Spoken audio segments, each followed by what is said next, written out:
He said, take a village to raise a child. But what if the village is retarded?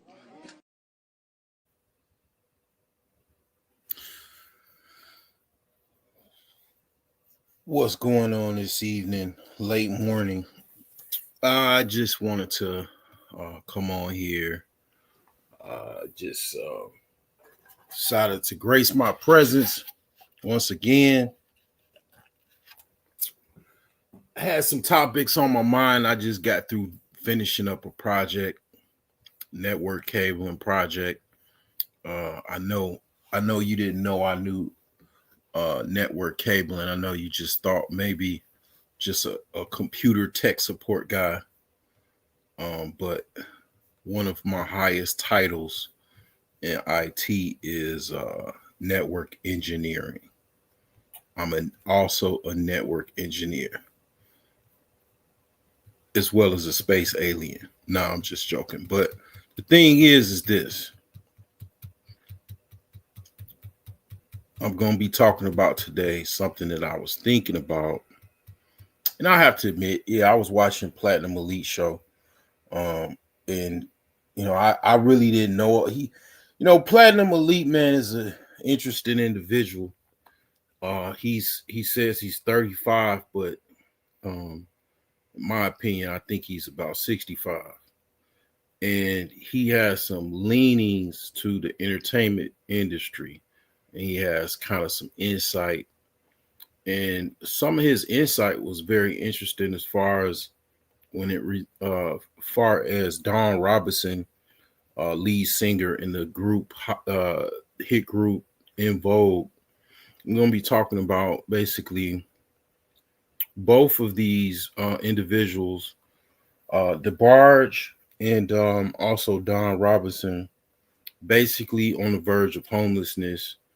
One of the DeBarge brothers, is living in an RV. Don Robinson is living, as she said, in her car. I'm going to be talking about basically fame versus fortune. And that was something that, again, because I'm not a hater, a lot of what I'm going to be talking about is also psychological. I'm going to be talking about the ego, because a lot of people do have a lot of ego problems. Even people on YouTube, they have ego problems. They have a problem with their ego. What's going on, JT Coin Rings? What's going on, my brother? JT Coins, man, is an interesting fellow. Man, this guy, you don't even know, you wouldn't know because you gotta like look at people's, channel and what they do. JT Coin Rings actually mints. He actually mints coins, just like his channel name. Like, I looked at dude's channel, I'm like, damn, dude actually smelting coins. You know, like I ain't gonna lie, I was at work one time. When you at work, you thinking, damn, how can I not be at work? At least that's what I do when I be at work. My downtime is used to figure out how the fuck I'm gonna have downtime for the rest of my fucking life. I mean, what that's the smartest I think that you could possibly put your time into at your job, trying to figure out how to not ever have to show up at your job. In one of those days, man, having downtime, because I was that much of an awesome IT guy that I would just get most of my work done right away. And, once you get the work done, hey, it's downtime. You done help the clogs in the wheels of the corporate machine for that particular period of time that you've done it. And you got some downtime now. Okay, so one of the times I was looking up, I was seriously considering basically refining gold and platinum and also silver. Because one of the things that you probably do know, I don't know if you know, a lot of electronics have all of those things that I mentioned, plus palladium and other rare minerals, mainly like copper, gold, platinum, palladium, silver. A lot of electronics have those rare precious metals inside them in small pieces. And that's why they work, the way they work, because a lot of those minerals or metals, I should say, are conduits of electricity, which that's pretty much what computers are, electronics, which is, runs through electricity. So yeah, I was literally serious. I was getting ready to, I literally put the fucking, like, all of the things that I needed on my watch list on eBay, which means I was pretty fucking serious. I was gonna get like a freaking hood, one of those like welders hoods, and some equipment so I don't burn my damn self. And I was gonna, man, fucking be, yeah, just recycling freaking metal and all kind of stuff. Now in Ghana, where my father's from, where my bloodline, my father's bloodline is from, that's what they do. A very toxic environment. They take a lot of raw materials, they get dumped over there, and then it's kind of like a child labor type of thing where they be like in the Congo breaking down, recycling all of these metals and stuff like that. It's very, very toxic. Um, it's a lot of stuff. So I was trying to do that here, and I wasn't. I'm getting all my money, so I ain't got to go through nobody working for them and all of that. There's no little kid being no child labor. They do that to chocolate too. Your chocolate that you enjoy, yeah, it'd be kids motherfucking mining chocolate, and they, basically don't pay them that much. It's like it's literally child slavery, or whatever you want to call it, child labor, which, a lot of people don't like that. That's one of the things about capitalism that I can say a lot of people would not like. Some people don't care, but yeah, yeah, that's JT Coin Rings, man. I seen exactly. I saw like a couple videos. I was like, oh man, this dude is doing something I thought about doing. But I mean, I would say, I don't know. I would say JT Coin Rings is in the camp of, I want more or less concern. I'm concerned with fortune, not fame. And like I said, one of the things about YouTube is tripped out. Is tripped out as far as YouTube and some of the personalities on YouTube, small and large. They have a I think they more or less want fame. They don't really care about fortune. They're not necessarily concerned about fortune. They're more concerned about fame. As I guess fame is some type of high. It's a rush. It's a dopamine kick to be famous, for people to be like, uh really into you. I can kind of tell. And the thing is that I guess people do want to be liked and all of that type of stuff. But the thing is that what I find interesting is some people are more concerned about fame than actual fortune. And let me get right into this and kind of explain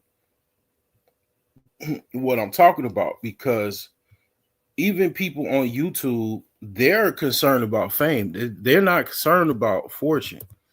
And I mean, I'm not, who am I to say what some people can, what their philosophy is or whatever. And the thing is that I'm not necessarily concerned. I will be honest. I'm not really concerned about either, really, to be really, really honest with you. I'm not even concerned about fortune or fame, because it's not that serious to me. It's not really serious. Like, and then it's another thing is um it's a lot of control. Like, as far as gatekeeping, it's like a lot of people are gate kept. Meaning, if you get out the gates on your own, they give you some type of, a lot of times you get certain hindrances. People kind of, they don't really like you following that model. Is a model to follow a lot of times. And if you go against that model, the gatekeepers don't like that. For example, there's a rapper in Chicago, you probably already know him. He goes by Chance the Rapper. He pretty much never signed a deal, as far as I know. And it was so bad that it was actually music producers and record company executives that was trying to literally use Gestapo gangster tactics on him to try to intimidate him to try to sign. Because a lot of people, what people don't know about the music industry, a lot of the music industry is part of the, let's just say, the syndicates, underground crime. Basically, it is very intertwined. The music industry is very intertwined with underground syndicates. Okay, the rapper said basically they were saying this in the 90s. They said the dope game and the music industry is two of the same. And a lot of artists that you love or that you really like, their origin story was, yeah, they were selling dope, and they mixed the dope money into the music industry, and it took off. Not everybody has that success story, but I can tell you, okay, a lot of your favorite artists have that origin story. I mean, famously, Jay-Z, definitely Nas, the era of cocaine rap, even Wu-Tang Clan. What do you think Wu-Tang Clan was doing for survival? What, working in the library? No, they were selling dope. Okay, they were selling drugs. Okay, things took off, and they kind of cleaned up their act to a certain degree. But yeah, they were definitely selling packs. I mean, it's not really that surprising, right? I mean, come on, because a lot of I'm not gonna go into the rabbit hole, but a lot of Black communities where they don't really, let's just say, a lot of lower class Black communities, they're in a situation where, because the unemployment is so high and opportunities are so low, because a lot of times, because Black people don't know how to compete. Black people really have a hard time competing economically. Okay, I say that damn near every live stream, damn near. And because they don't know how to compete economically, basically they don't know how to start successful businesses and keep them going, and they have a problem with supporting those businesses. They basically don't, if you don't have businesses, you don't have jobs. So because a lot of the Black communities don't have jobs, basically that's where the unemployment, the poverty, and the crime comes from. I just got to show this as a detour. This is like one of the finest chicks that I've seen probably this week on social media. I don't know who this chick is. I think she's from Africa. I ain't gonna play this music, but I was like, damn. I mean, just wait, hold on. I'm not even showing the right thing. I had to scroll up a little bit, or oh yeah. Tiger stripes. Wait, let me see here. Where is this at? Yeah. There we go. Wait, let me put this in here. Make this wide. I mean, mute the sound. There we go. Yeah, so we could just play this while I'm talking. A little eye candy. But anyway, as I was saying, yeah, a lot of your famous groups and stuff like that. Even Biggie Smalls, like one of the greatest, right, of all time, right? He was selling drugs. Shit, it was a story where Puffy literally got him out of basically a drug raid. He said basically, stop what you're doing right now, get on a plane. We about to go on, basically on a tour. If Biggie didn't listen to him, basically Christopher Wallace, if he didn't listen to him, he would have been in that drug raid. They would have, they would have raided that house and he would have been in there. So yeah, I mean, I say all of that to say, yeah, the music industry is very, very cutthroat. The show Empire kind of went in on that, kind of showed you kind of how rough and tough. Because you got to understand, you got people that are like into extortion. They're like super thugs with crews of people that are super thugs, and they try to intimidate you. The Suge Knight. Suge Knight basically he was doing all of that. Suge Knight was, he himself by himself, he was a menace of an individual, standing like, Suge Knight used to play football. He used to basically play football for, I think, the Raiders. He was in the NFL. He's like 6'5", 300 pounds. And I mean, he stopped playing football and he, started Death Row Records. And he was an intimidating individual, gang related. A lot of people in California is very, very gang related. Um, I don't know how. I would say California, or let's just say LA, is probably more gang related than I would even say Chicago is, because I don't really understand why that is. I think because of the gang culture, because of the influx of Hispanics, and I guess it's just so competitive. That's the only thing I could think of why the gang culture is so thick in the Los Angeles area. Um, Chicago is very gang related. It's a little different. So maybe it's the same thing, but you really can't hardly escape the gang culture because it's in the music. It's just really, really, really spread out.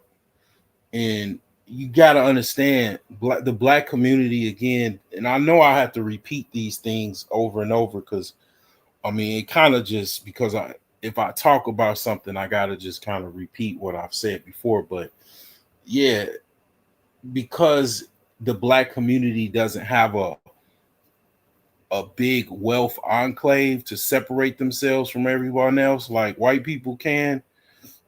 It's so small of a microculture that it's like your family. You let's just say you're wealthy. Well, most of your family members are probably between broke or maybe doing okay, but you got some family members that are, kind of not doing okay, and they're probably living in the hood and surrounded by gangs and gang infested, environments. So you got a lot of that, and that's pretty much most of the black community is like, because it's so many people, so many have nots, and the have nots do certain things to survive. One of those things is, you know, being gang activity. Even Chicago, even Gary is kind of weird because Gary has biker gangs. That shit weird as hell to me. Like literally, Gary kind of is ran by biker gangs. Like some, it's like that. What was that show, Sons of Anarchy? Just imagine Sons of Anarchy, but black folks. It's weird as hell, man. This place is weird.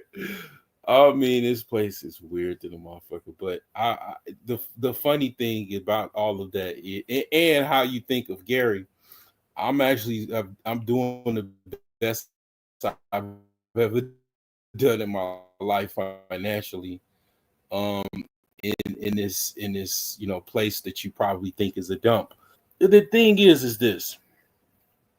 All that being said, a lot of people choose fame over fortune. Okay, some people want okay. Let me open up another page. I don't want to mess up. I want to mess up the eye candy there.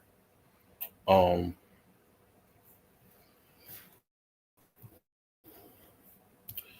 but basically, these two individuals have very similar stories. Okay, the one is actually the DeBarge brothers. They were, a group. They were also brothers, and I know I might sound youthful, and I might even look youthful, but I am my sound of the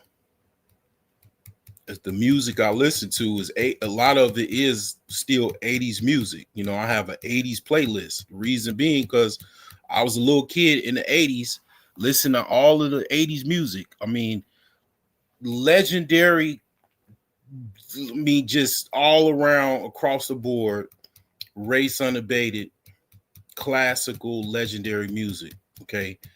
80s music can't even be repeated. A lot of the 90s songs and even current songs today are remixes of different productions from the 80s. Okay. Uh, yeah, it was like a golden age. The actual group, DeBarge, they were part of the 80s sound. Like they were the 80s. I mean, they were on the top charts in the 80s. They had a hit song that I think was number one. One of the DeBarge brothers, I don't know. I want to say maybe Chico DeBarge was married, or basically briefly married to Janet Jackson. I do believe also that they had basically a secret love child, or basically a child from that relationship that they kept in secret, because basically at that time, if you were a single mom, that would destroy your career. Early 1980s, if it came to find out that you was a single mother, your career would have been basically, you would have been advertising. You'll be lucky if you can advertise puppy child. Okay, because guess what your career would have consisted of if you were lucky, and you probably wouldn't even let you advertise puppy child, because uh basically that was just a no, or even to just be a single mother. It was just, that was that was not something that was accepted. Yeah, I mean, 80s, had legendary music. And I mean, again, the Barge brothers, the one that was married to Janet Jackson. Janet Jackson was pretty much, she had the 80s and the early 90s, just like, she's just as relevant, not as big as her brother Michael Jackson, but she was part of that late 80s sound, Rhythm Nation, You know, so being on top, you know, that was who he was, you know, in a relationship with, a child that was, you know, kind of kept in secret. That's what I heard, and I think the rumors are true because I think it kind of came out or something years ago, a couple years ago. I don't know, but it's all kind of shit. Even you know, Joe Jackson had a kid.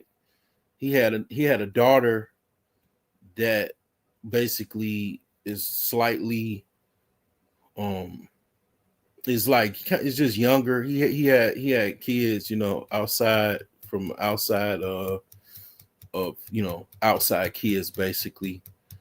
Um it's a lot of, you know, everybody has little secrets and stuff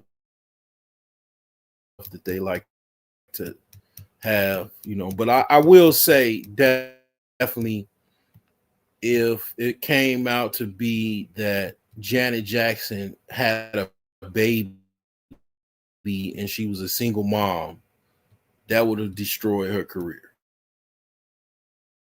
I will kind of, you know, it was been a lot of questioning. A lot of things would just wouldn't have been acceptable at that time. I will say during that time, I know what the temperature was. I knew what was going on. Um, yeah, that would have not been acceptable for sure. Because you got to understand, in the 80s, people were still alive that were born in the 1800s. You know what I'm saying? Like, you know, my great grandmother was still alive. She was born in like freaking 19. She was, I think she was, I forgot what year she was born, but she was born before my fucking house was built, I believe. And my house was built in 1918. So it's like basically you got people that was still from people that was in World War I, and you know, they were still alive. They were, you know, still around. Um, Not at all. The boomers were in their 20s, in you know, in 30s in the 80s. Okay, so they were, you know, young, right? They started rap and hip hop, right? People graffiti from like you know, rail car and all throughout the United States. They would bowls like where to find food and all that type of stuff, like where to, you know, get a hot meal, where they could sleep, where they could stay away from the cops and all of that type of stuff. That's where graffiti came from. Okay, so yeah, I post so much stuff on my page. It's just annoying when I'm trying to go through stuff.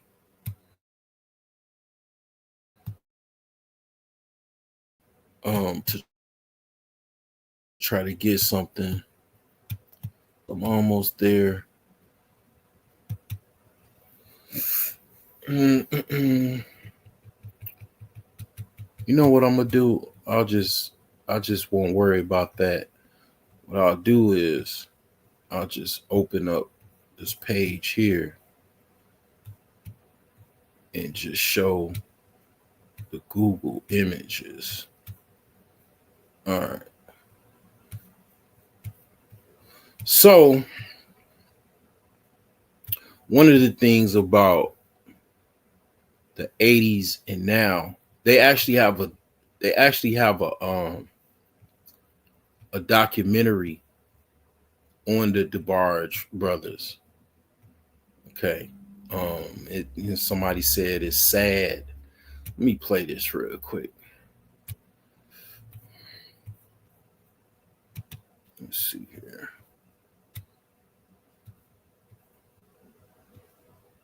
Let's see here.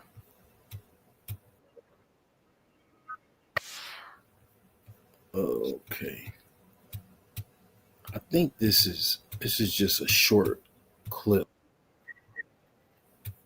Let's see here.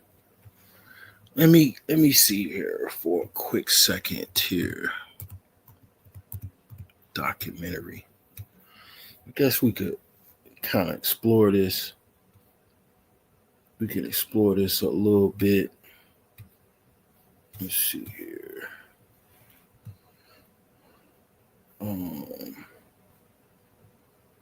Let's see what's going on. So you got to understand another thing, that the 80s is when crack cocaine pretty much came. Like, cocaine was just taking off. Cocaine was absolutely the party drug. Crack cocaine was a party drug.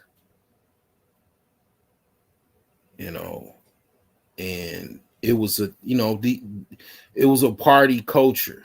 It was pretty much a party culture, and people were having fun, disco era, that type of thing, and people were smoking crack.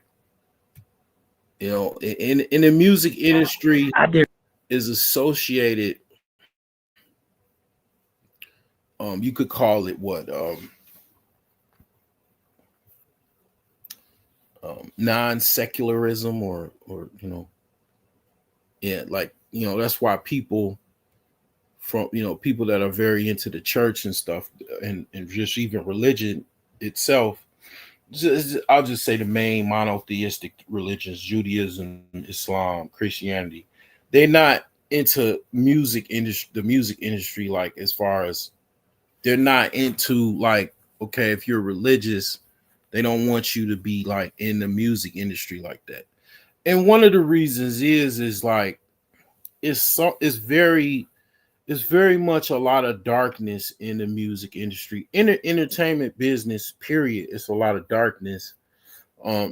People go to parties and they're taking drugs, and people getting turned out. And so it's kind of a lot of darkness in the music industry, secret parties, cults, and all kinds of crazy shit. I'm gonna be honest with you. Like, when I started to really understand what a lot of that stuff was about, and I still don't know what it's about, but what that stuff was actually going on, it kind of made me not even want to be in the entertainment business at all, because I don't want to have to deal with all of that shit. Like, people wanting you to put on a dress and all kind of other crazy shit. It's like, it's a lot of stuff to deal with, and these people had to fight all of that, all of those, parties and all that type of stuff and whatnot. Let me play this video. This is one of the DeBarge brothers, Bobby DeBarge. He's talking about some things. I don't really know what this is, but it's on YouTube. I ain't really find anything else. Let me get right into this here. Here say that my brother Bobby, rest in peace, he probably has more talent in his one finger than all of us put together. And he just, everything he got, it was just natural for him. Please join me over here at DeBarge, ladies and gentlemen. Berry Gordy, the founder of Motown Records, once described Bobby DeBarge as the most talented artist the label had ever signed. However, after Bobby's passing, his family revealed some long-held secrets about his early life and the DeBarge family's struggles. This video delves into those revelations and the tragic events that marked Bobby's life. But first, let's take a closer look at his early years to better understand the experiences that shaped this legendary musician. Early life. Robert Bobby DeBarge Jr. was born on March 5, 1956, in Detroit, Michigan. His father was Robert Bobby DeBarge Sr., while his mother was Etterline DeBarge. Bobby DeBarge Sr. was a white man in the Army, while Etterline DeBarge was an African-American woman who sang and wrote gospel music, according to reports, and his life was filled with trauma. His father used to attack him physically and would also take advantage of him by taking away his innocence. When Bobby was 15 years old, he was introduced to heroin, and for the rest of his life, he was chained to this substance. After his parents separated and divorced in the early 1970s, Bobby and his family relocated to Grand Rapids, Michigan. It was reported that his father, Robert DeBarge Sr., was a very violent man and would often attack his wife. Bobby was So yeah, you say Bobby had an awesome voice. Yeah, I mean, these guys, man, are part of the 80s sound. Like, I mean, they're all I have an 80s playlist. You can't have an 80s playlist and not have the barge in it. Okay. They have they have hit top one on the Billboard charts hits.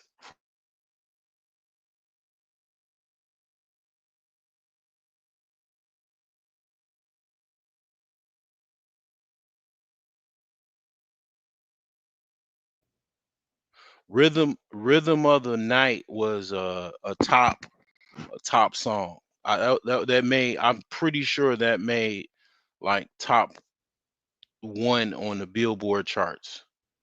Okay, like just to put things in perspective, not too many artists make number one on the top Billboard charts. Like that's a rare feat. That's like the equivalent. Let's just say, what's that the equivalent of? Like being a top scorer in the NBA or something like that, or in the NFL. Like you, it's not too many people have had that feat. Like to be number one on Billboard charts, insane. Same thing to go for In Vogue. In Vogue was top. They were the top female group of that time. Okay, they were it. They before Beyonce, before SWV, before all these other groups. Like they pretty much were the fucking female group of that time. Like early 90s, late 80s, they were it. I mean, their music was kind of dark. I'll be honest. In Vogue was like some. They were like some C Diddy, like some high class, like just kind of like just really like they made music for hypergamous women in the 80s. You know what I'm saying? Like it was like, they made songs like, never gonna get it, never gonna get it. Like they were stuck up women, and their music was a representation of who they were, which were stuck up black women. Um and it was kind of dark. Like the song Hold On to Your Love, that shit was dark as fuck, man. That was like a love song, but it was like, to me, when being a I was at the time probably like 9, 10 years old. That song to me was just kind of dark. Still to this day, that song has just the beat and everything like that. It just had a darkness to it. Like I was like, this is not something melodramatic and like, soothing. This is like kind of weird, kind of dark, but I get it. But it was like, and during that time was a very, very dark time for me. But and that may have had something to do with it. But you said Dawn had the reputation of being a diva.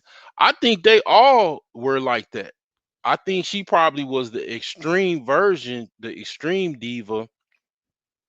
But yeah, what also you gotta understand from a psychological perspective or traumatic perspective. Like they were saying with this guy, which pretty much I don't know if they all from the same father, but if they saw their father abusing their mom, their father was, kind of hardcore on them. I mean, it's hard to overcome family traumatic or family trauma. It's hard to overcome those things. Very, very difficult. So that was what I was thinking about, because I was like, you know, why are these guys having these issues? And a lot of times it's psychological. It's something from family trauma. And just the first fucking 2 minutes of this video, they go right into it.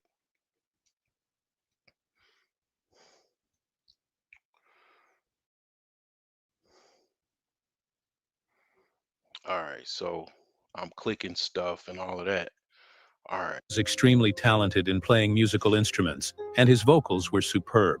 As a result, along with his younger brother Tommy DeBarge, Bobby began playing in local bands. Career. In 1975, Bobby teamed up with his former schoolmate Gregory Williams, who also lived in Grand Rapids. They formed a group of musicians who used to come together and make music. This group later auditioned for White Heat, a background group of a famous music musician, at that time known as Barry White. After a successful audition for White Heat, they released their first album later that year. The following year, due to heavy taxes, Barry White dropped all the musicians from the band, and he was left with only one, in which consisted of Bobby, his brother Tommy DeBarge, Williams, Philip Ingram, titled Hot Ice. The Hot Ice album also included a song titled Please Don't Let Me Go, which was composed by Bobby, who also sang and played the piano on this track. The album was released in Poor and Germany before being released in the United States and Canada, on Source Records and MCA Records as Smash. In 2005, Burns Records Worldwide re-released the Hot Mole Groove album. Still in 1976, Bobby decided to return to Grand Rapids, Michigan. He felt like his musical career had not yet peaked as he would have liked, and so he decided to dive deeper into substance use. When White Heat broke up, Gregory Williams remained in Akron and searched for other musicians. These musicians included Philip Ingram. So this is like a faceless video YouTube. I promise you, most likely that voice, that's an AI voice. That's not a particular person. And one of the things about AI videos that's interesting is that AI videos still need a lot of edits. And then the way it went to Akron, it made no fucking sense. Akron ain't in no goddamn Michigan. Grand Rapids is in Michigan. Grand Rapids is like about 2 hours away from me. Okay. Um I got family in Grand Rapids. um I got family all over the country. But the thing is this. I went to a fucking uh family reunion in Grand Rapids. But the thing is this. All right. This video did good on views, but the thing is it's a fucking AI video. And when was this made? This was made 7 months ago. But that's an AI voice. And the it's still using picture videos. I'm kind of getting annoyed by this shit in that voice. Let me see here. Let's see here. Let's see what this is talking about. The family in today's story is so gifted that their previous traumas and demons was the only things that could keep them from reaching their full potential. This is the second best family group in Motown's history, and today I'm going to tell you a story about the DeBarges. Before we get started in today's video, please be sure to. He said the DeBarges. I mean, I get, hey, I go with it. Leave a like on the video, subscribe. You can tell it ain't AI though, but it's DeBarge. It ain't no DeBarges. To the channel and push that notification bell to stay up to date. Now, without further ado, let's cue that intro.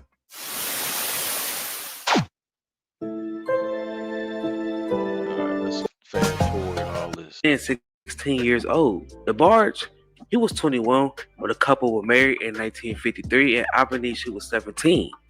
Now, despite the fact that interracial relationship, especially marriage, was frowned upon, the two, they would still get married even though Albany was just 17. When I got into this marriage, I knew nothing. I didn't know how to be a wife, or a mother, because I was just a kid.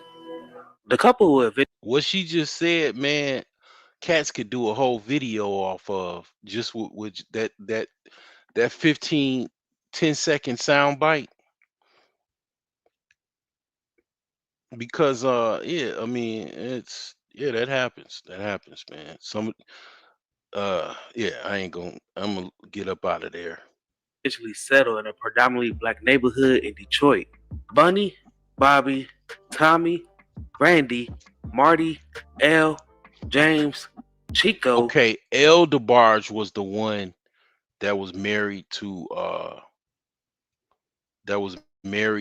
Janet Jackson. So that was the one that was married to Janet Jackson. And the twins, Peaches and Young, will be the couple's 10 children. The family encountered several issues while living in Detroit as a result of being mixed race. We always tried to fit in. We tried so hard to look black, to be accepted black, to talk black. Nobody would accept us. It always got thrown in our face that, you're half white. I think we were very embarrassed of my mother and father's relationship, more so of my father, because we were with the black people and Daddy sticks out. He doesn't clap like we clap. He doesn't move like we move. Robert, he would get a job as a truck driver, but once with his job discovered that he was married to a black woman, he was fired. They had a significant influence on Robert, which he would take out on his wife. Daddy wasn't working. When he landed a truck driver job, he was fired from it because he was married to a black woman. And I remember them coming and picking our furniture up. He had just bought furniture, new furniture and everything. And they came and picked our furniture up because Daddy had lost his job. Now, Miss DeBarge, she alleges that Robert physically and mentally abused her pregnant. In addition, he was quite insecure and didn't want his wife to appear attractive. He would tell her to never wear jewelry, makeup, or anything that would catch another man's attention. He would even demand the names of the males that approached her. He was just a very mean man, very angry man. Yeah, I remember things, sleepless nights, hearing my mother cry. But she was a praying mother, and I admire that in her. I can remember coming home from school and the back door on the floor where my dad had just busted the door in because my mom wouldn't let him in. My mom with a black eye holding ice over her eye where he had fought her. As the couple began to have children, the abuse began to shift towards them. At least 5 of the 10 children was exposed to physical and sexual abuse from their father. He abused Bobby and Tommy and Bunny the worst. I stay out of his way, but I remember he knocked me out one time. I locked my brother in the bathroom, and my mother was telling Bob, "Don't you hit him? Don't you hit him? Hit me!" And he said, "Move out the way, Ali, move out the way." And We never saw any repercussions. If the police were called, I think because he was a white man and she was a black woman. Their father would have the kids do chores while he would begin to molest Bunny. Bobby was the quietest and most sensitive, and it was believed that he was the mother's favorite, which drove the father insane because he felt that Bobby stole the attention of his wife. Out of all the children, it was said that Bobby, he got it the worst. But equally, they all suffered the same amount of abuse. Bobby was beaten by him and mentally abused, emotionally abused by him. My brother was never happy. He wanted to be loved. And seeing James as a baby, he didn't like James getting all the attention. So he used to torture James because of that. Yeah, it's true. I was my dad's pick. I remember having more toys. I got more attention. I got more love. I paid a dear price for it. Why didn't he beat me? He was always trying to kill me. Bunny, She remembered years of sexual, emotional, mental, and physical abuse from their father, claiming that he began abusing her when she was 7 years old. It started when I was 7, and it went on until I was around 13. Yeah, it's fucked up, man. I ain't gonna lie. I know of some stories and stuff because it's my mother. She used to have a lot of friends. She would actually befriend like my sister's baby father's mother. She would be friendly with the mother or her children's grandmother, and then my mom would be kind of extended and befriend the baby mama, and you got to understand a lot of that is dysfunction. When I even say baby mama, that's basically I'm leaning into dysfunction when I say that. Like like when I say the word baby mama, just imagine me opening the gate, and on the other side of that gate is dysfunction. I mean, it's already dysfunctional, just even just being married. You have, people are not perfect and people have flaws, right? But when you start talking about baby mama stories, baby daddy stories, you just got to understand I'm just opening the door to dysfunction and I'm walking into it. Now, part of both married women and also even baby mamas, because you got to understand this is intergenerational. My sister's baby, one of her baby daddies, the one in particular, his mom used to allow her daughters to be sexually abused by her boyfriend, and like people knew about it. It was one of those things where people didn't really know what was going on and how it affected her. Like the only thing she could do was go live on Facebook, which it's like one of those things where people don't like people to do that. But I mean, she went on live and on Facebook and every told her story and all of that, and ain't nobody say nothing or whatever because she's already older. But you got women that they got low self-esteem. They don't they have problems with how people look at them and all of that, and they're weak, so they allow men to do certain things, and that's abuse their own children. And even it could not even be the father's, in this case it's the biological father. In a lot of cases it's women that even get boyfriends that are not the biological father of the children and allow the abuse to go on there. Because you got to understand a woman's mind, the average woman is very, very secretive, and part of some of that secretive life is keeping things under wraps and all of that type of stuff. Um, and not to say men are not secretive either, but you got to understand a lot of women, they are very, very egotistical, very, very mysterious and secretive.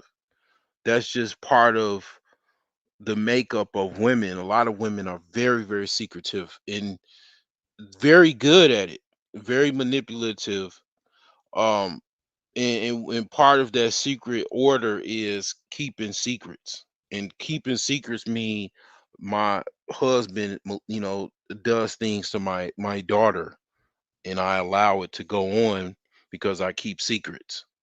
So you can see how this kind of story is going along. Years of abuse, trauma. I didn't know all of this. You hear, you know, all of these ballads and in songs, right? And you're like, oh, these guys are amazing. This guy's, I mean, El DeBarge, he was pretty much the one that had the hit songs that was on top one, the top Billboard charts, right? He was married to he had a secret marriage to Janet Jackson. I think they had a love child, like I said. And you don't know all this. You don't know nobody's family history unless they say something. And you hearing about all this. I mean, me being a guy that basically was going to school to be basically a therapist, I understand a person is homeless. They didn't just end up homeless. It's certain things that just didn't go things that went unchecked, that they didn't deal with. Like, to be honest, I would say from this person's story, all of them, they all need lifetime therapy. Like, literally, situations like this, the only solution is like lifelong therapy. And nobody even gets therapy, just even in general, let alone lifelong therapy. So I mean, there you go. Like, it just all makes sense to me now, and it just, people don't just end up in circumstances where, I mean, I'm not saying it doesn't happen, but usually there's some things, certain puzzles that led to certain events.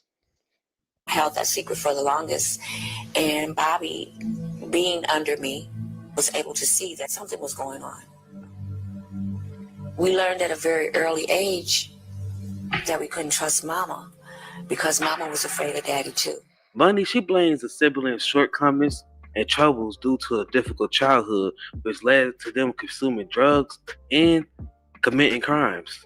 Any of these accusations made by any of the DeBarges will be ultimately denied by Robert Sear. To deal with what was going on at home, they will begin experimenting with drugs, and Bobby, he was the first to do so, starting at the age of 15. In 1972, the family, they were relocated to Grand Rapids, Michigan. Mama DeBarge's brother was a pastor of the church that the family was going to. Mama DeBarge and Robert Sr., they would get divorced in 1974. Music was always a constant activity in the DeBarge's home. All of the children were highly skilled. Now, they didn't know how to read music, but they would learn how to play by ear. And for the siblings, music served them as an escape from reality. We were so tight-knit, and we were going through so much.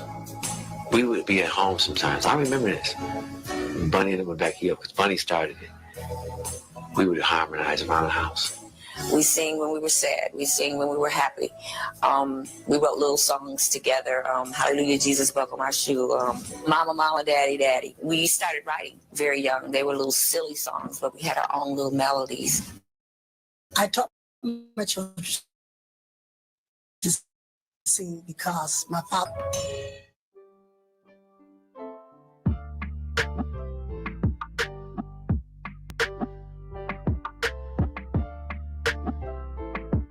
Bobby, he began singing with his friend Gregory Williams after graduating Ottawa Hills High School in 1972.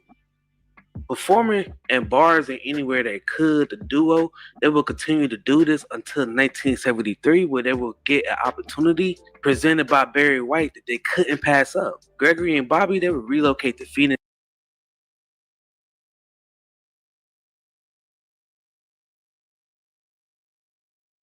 Arizona, in order to acquire the gig, and they would recruit Jody Sims, and it would be known as White Heat. A dear friend of mine called me up and he said, we got a deal on the table with Barry White. Do you want to come and join? So Greg and Bobby moved to Phoenix, Arizona to secure a gig for the Soul Legend side project, White Heat. There they met a fellow recruit, percussionist Jody Sims. White, he would produce their self-entitled album, which was released in 1975. Once this album flopped, they was dropped by White's label, and they would go on to create another album titled Pall Mall Groove that was released in 1977. Now, Bobby would return back home after the failure of this album, when his drug addiction would only get worse. While Bobby was away, Williams and Jody, they would relocate to Akron, Ohio, where they would begin touring the funk scene. Bobby's younger brother, Tommy, would join the group at this time. MC Clark, Eddie Flutigan, Philip Ingram, who was the brother of James Ingram, and Arnett Hayes made up the remainder of Williams' group. Now, the group would go on to Los Angeles, which at this time had served as Motown's headquarters. The band only had one cassette, which they was sent to Jermaine Jackson, who actually liked it and wanted to book them for a gig to try them out. Williams knew that Bobby was the key to their success, but because he was on drugs, some of the members didn't want him to join, while others knew they needed Bobby. By this point, DeBarge, he had decided that he wanted to relaunch his music career. And Williams, he would phone Bobby to let him know what was going on, and Bobby vowed to quit using, and he would travel to LA where the band would steal the show, especially when Bobby would switch from singing to playing the piano. In fact, they would all switch to one instrument to another. Susan DePass would comment on the group saying that she never seen so many switches before and really enjoyed them. And actually, this is how they earned their name, Switch.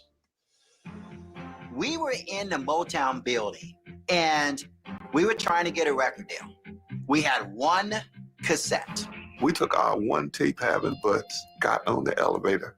Who gets in but Jermaine Jackson and his wife Hazel Gordy, Berry Gordy's daughter. They agreed to hear the tape. Jermaine called us the next day. I heard the tape. I like you guys. What do you want to do? Well, we want a deal. Jermaine wanted to have a showcase. Well, as we're talking back and forth, letting the guys know what this is happening, couldn't reach Arnie. Finally, Arnie answered the phone and told me that he couldn't come. I said, well, listen, what do you think about we just pull Bobby back up in here? Philip and I were like dead set against it. I mean, who cares what's going to happen in the future if we already have a problem to start? No. There's an old saying that juice ain't worth the squeeze, right? Well, in Bobby's case, the juice was worth the squeeze. There was no doubt that if Bobby was there, we would get the record deal. So we're on stage, and here's this moment. We got to prove ourselves. And I just remember playing and switching up. Bobby sang and played keyboards. Then he's over here on the percussion. Philip sang and on the percussion. And then he goes, plays the bass. Tommy gets off his bass while he's singing and run over to the keyboard. We blew them away. After the show, Suzanne DePass makes the statement, I've never seen so much switching in my life. That's how we got our name. The band would immediately be signed to Motown, and they would begin working on their self-titled album, which was released on June 17th. I gotta also point out this, and it kind of goes with the whole record deal stuff, and what I said with Chance the Rapper and the whole independent movement, right? That's still alive and well. I don't know if you know the guy, this artist or whatever, Brent Faiyaz. Brent Faiyaz is independent. Okay. If you don't know who that is, you could look him up. Brent Faiyaz. You probably are. If you listen to R&B, you already know who Brent Faiyaz is. But the thing is there's quite a few artists that still to this day independent. Back then, that was kind of unheard of. Like, people weren't independent. And you got to understand, right? A lot of why people are independent now, more or less, than before, they kind of know what the music industry is about. Back then, people didn't really know what was going on. And then they didn't really have any type of financial affluence. A lot of black people back in the day, 70s, 80s, a lot of people were struggling. It was very commonplace for black people to really financially struggle back then, because it was a lot of people that were just in general. It just, you got to understand the history of America. You got to understand the history of black people in the South, the Great Migration, all of that type of stuff. You got to know that history to understand what I'm talking about. But the thing is that, yeah, black people, the average black person in the 1980s were starving to fucking survive, to fucking have any type of hope of opportunity. Okay, it was no crypto, it was no freaking Robin Hood, Weeble, it was no DoorDash, no even though that's probably a bad example. It was no YouTube. It was no e-commerce. It was no buy my course. None of that. Okay. It was like basically everything was manual, and you had to go out and work. And you had to work pretty smart and pretty hard. Okay.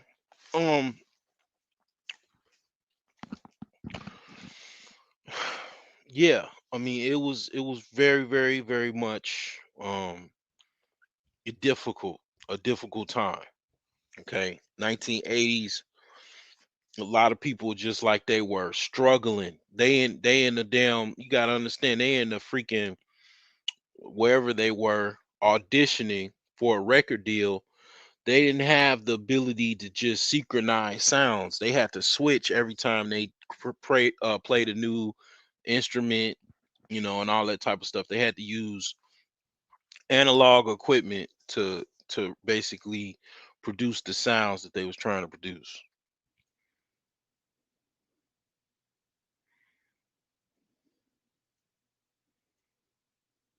In 1978. This album had reached the top position of number 37 on the Billboard 200 charts and number 6 on the Billboard Top Souls LP charts. Jermaine Jackson, he would produce this album, which contained one hit single with There Never Be. Since we are lying here. This album also had another popular single titled I Want to Be Closer. Many days have gone by. The next year, the band, they would strike gold with their second album titled Switch 2, which peaked at number 37 on the Billboard 200 charts and number 8 on the Billboard Top R&B album charts. This album had 2 hit singles with Best Beat in Town. With harmonies and R&Bs, you won't stop. And I'll Call Your Name. I'm not worried about a doggone thing. I take anything you bring. At this point, Switch had established itself as a record and performing draw, thanks to Bobby's versatile range and as well as the band's overall ability. The band, they will achieve gold once more in 1980 with the release of This Is My Dream. This album would peak at number 21 on the Billboard Top R&B album charts and number 85 on the Billboard 200 charts. This album was the only album during the band's time with Motown that wasn't produced by Jermaine Jackson. In fact, this album was produced by members of the group. This album had gave us 2 successful singles with You and I. You and I, you and I, you and I, you and I. And Love Over and Over Again. You brighten up my life. Bobby began using heroin and cocaine after years of sobriety. His drug usage started to cause a friction within the band. But by this time, the band's 5th album was already complete with Switch 5, which was released in 1981 and peaked at 174 on the Billboard 200 charts and number 48 on the Billboard Top R&B albums charts. This album would give us 2 hit singles with I Do Love You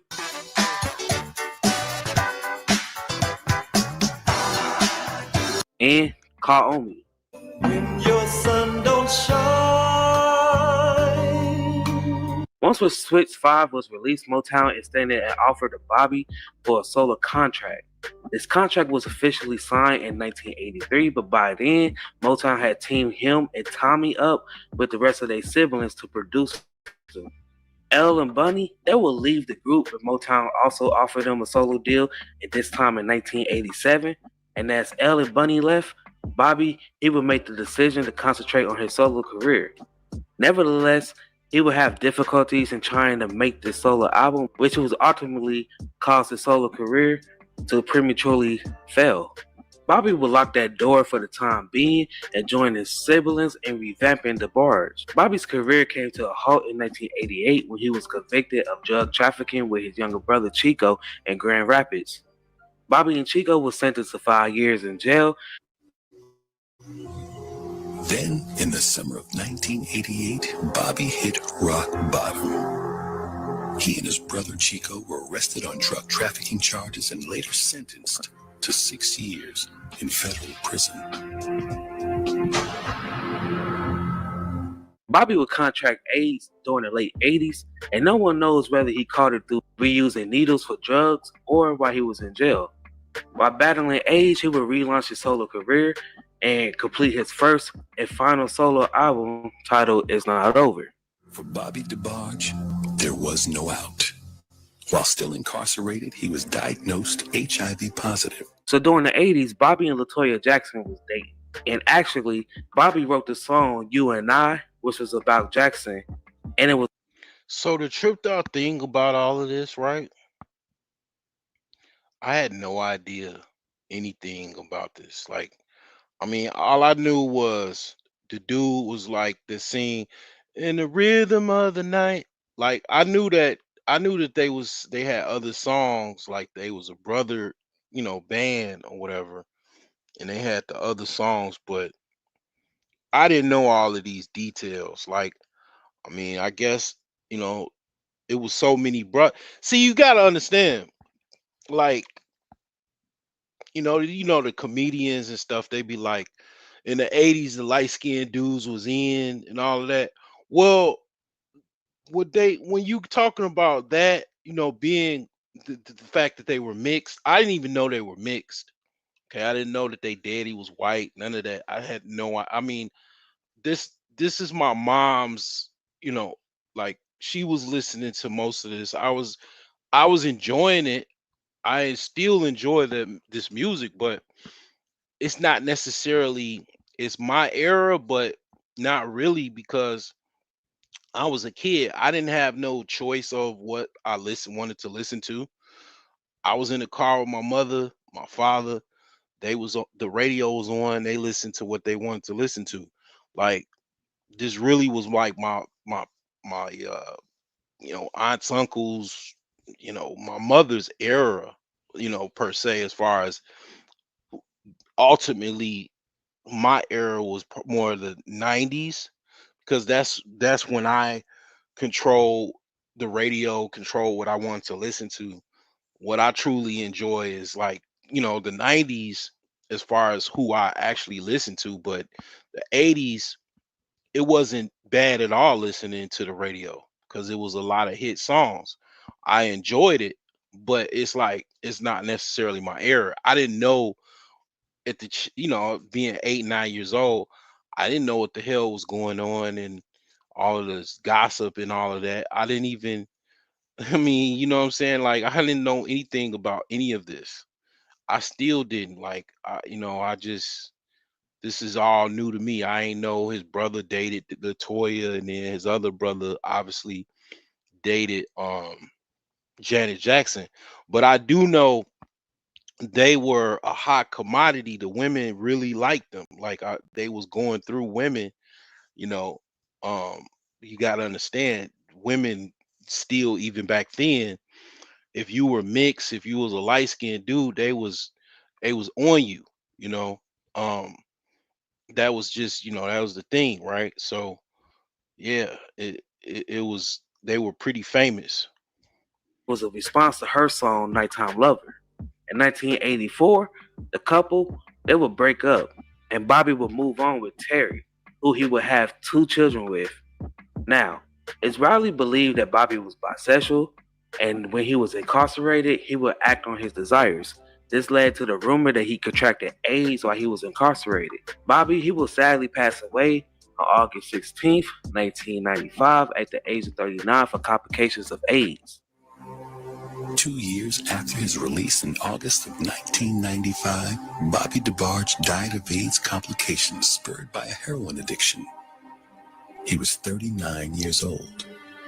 TV One aired a movie about Bobby's life in 2019. Now, the movie wasn't horrible.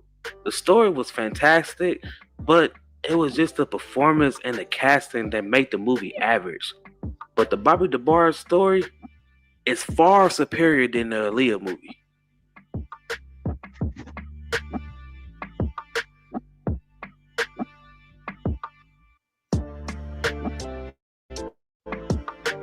While brothers Bobby and Tommy was off having success, siblings Elle, Randy, Mark, and Bunny was brought to California, where they was mentored by their brothers Bobby and Tommy. Also, the family friend Gregory, by 1980, the DeBarges was officially established. The younger DeBarges had once followed their big brothers Bobby and Tommy to California to pursue their musical dreams. Now they began to mimic their bad habits as well. At the time, Bobby, he was gaining a lot of success with a lot more opportunities. L, he was able to perform live with the band playing piano, which really went well. One of the things about California, I've been to California when I was in the Navy. I was in California, primarily San Diego. California weather almost every day, other than if it rains, it's like literally you just gotta understand. Like right now, it's some pretty good weather across the country, right? Well, California, and this is why California is California, and a lot of people move there. It has moved there over, you know, um, for a long time, for over a century, as long as California has been a state, right? Um, People move to California because of the weather. It's a lot of things that are additional than that, but ideally the weather. You just got to understand if imagine a place where the weather is tropical, it's almost desert heat, it's hot in a winter time. Like I remember when I was in San Diego in January, I was walking around with a t-shirt. In Chicago, you couldn't do nothing like that. January, you freezing your butt off. Like you better have a thick coat on, not just a regular coat, a thick coat, right? So the thing is that okay, imagine the weather is nice every day. Every day is a party, and they have a fucking beach front because it's off the ocean. So it's beach parties. It's parties going on every single day. Just like Miami. Miami is like that. Always a yacht party, a beach party, parties, parties, parties, parties, parties, house parties, parties, parties, parties, parties, parties. Like literally, that's what California is. It's a very party type of environment. You know what I'm saying? So in those parties, a lot of drinking, a lot of drugs, a lot of activities going on, and it's nonstop every day. It's a party, clubs. It's just party crazy. And you got porn stars, you got entertainers, celebrities of all sorts, actors, basketball players, football player. I mean, so it's a big party hub. It's probably the best place in America to party because you got all of these industries. You got the tech industry, you got the entertainment industry, okay, and you got even the sports industry combined with all kind of other things as well that I did mention. And it's like, yeah, it's just surviving all of that. Like, how do you survive all that and a high cost of living as well on top of that because all of those things that I mentioned makes it a very desirable place to be. But then you also got the gangs. You got to understand the gang culture. The Mexicans, the blacks, warring with each other, trying to survive in this high price area in the country. It's just a lot of moving parts. I always think, what would I do? I mean, the whole story is okay, you get millions of dollars and you move to California. Okay. But I don't know. I mean, me, to be honest, obviously I'm not really into parties like that. So I would not even be going. I mean, I wouldn't even be going to parties like that. Maybe like house get-togethers, like kind of like on some, Love Jones type shit. That's like kind of my kind of thing. Um, a lot of people in Chicago, they do a lot of parties like that. That scene in Love Jones where in the house and kicking it and stuff. That's pretty much like, yeah, because Chicago's so cold. It's so much, kind of harsh weather. You gotta be inside a house. You know what I'm saying? So that's part of that culture. Being in a house. Having a house party basically, or not so much even party, but just kind of like just people are just chilling, talking, drinking, maybe smoking, and that's it. Like that's kind of lame to probably somebody from California, but you gotta understand Chicago and a lot of other places in the Midwest is cold as shit. What you gonna do? Kick it outside? The beach is one closed, and then two is fucking icebergs in the beach. Like it's just a different weather. Eventually, he would do the same for Barry Gordy, who was very impressed and agreed to sign the siblings. In the beginning years, the DeBarges, they would provide background vocals for Switch. But once when Bobby got a solo offer from Motown, he would leave and begin producing his siblings' material. Now, Bobby, Bunny, and L, they would produce the group's debut album. Now, although this album didn't have any hit singles, it did have a very popular song titled What's Your Name? What's your name? Please tell. After this album had failed, they would decide to add their little brother, James, and cousin Cameron to the band. They would begin working on their second album, which was released as All This Love.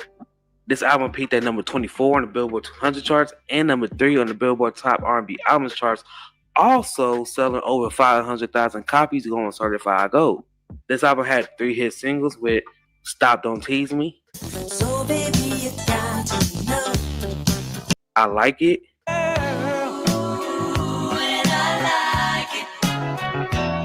Yeah, so that was literally I know that was a hit song because they was playing that all over the radio. But it's as you see here, it was number 2 on the Billboard charts. I mean, number 2 is pretty up there. Okay, it's like next to 1. So that meant like when it's top 10, that means it's in radio syndication and it's being played not like over and over again all throughout the day, every day. Just like you turn on the radio, whatever's playing, that's the whatever's on the top, Billboard charts. That's what's being played on the radio. Okay, so you got to understand that song that you just heard right there. They used to play that every day on the fucking radio, all day, every day. They're still playing it. That's a hit song. It's like a classic. It's a classic song at this point. Okay, you're gonna play that. If you're a DJ, you gotta play music for your audience. So let's say you're a DJ and your crowd is mostly boomers. You're going to play that song, and you're going to get smiles from the people in the audience when you play that song. That's all you need to know. Okay. Um, yeah, so pretty much. Yeah, this dude did pretty well, man. I mean, he kind of has. Yeah, this is some pretty good content, man. Way better than that other video. Oh my God, I'm glad I switched to this one because this is he's kind of low budget, but presentation is not bad though. He's still kind of pulled off, very very sweet and to the point. and All This Love. I had some problems. Okay, this is number 1. This song, this is the same thing as the other song, but literally number 1, meaning shit, you know, Billboard number 1 is the best song going in America. At that time, this was the hit song in America. Okay. It don't say on this album. Okay, yeah, 1982. In 1982, it's 2 years old, drinking milk out of a bottle, and this was the hit song in America. That's what that means. Number 1 is the hit song in America. Most likely, probably other countries as well, but definitely number 1 Billboard charts is you've arrived. Your head can get big a little bit now because you got the number one song in America when you got the number one song on the Billboard charts. Okay. And yeah, I mean, it's again the same thing. Like this is classic music right now because this is old, but that voice and everything like that. I don't know who's singing that. I somebody, I think JT Coin said that Bobby has the best voice, so maybe that was Bobby. Not sure, but yeah, this was his song for sure. I didn't even know they sung under Motown. I didn't know all these details. Um, so let's play this. In 1983, they would make a huge impression on the world during the broadcast of Motown 25. That same year, they would release a third album titled In a Special Way, which peaked at number 36 on the Billboard 200 charts, number 4 on the Billboard Top R&B Albums charts, also selling over 500,000 copies, going certified gold. This album would give us 2 hit singles with Time Will Reveal Fulfill me of my dream time. and then again, that song was also number one.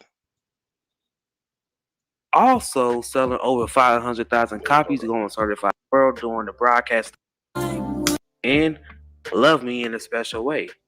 That same year, they would release a third album titled In a Special Way, which peaked at number 36 on the Billboard 200 charts, number 4 on the Billboard Top R&B Albums charts, also selling over 500,000 copies, going certified gold.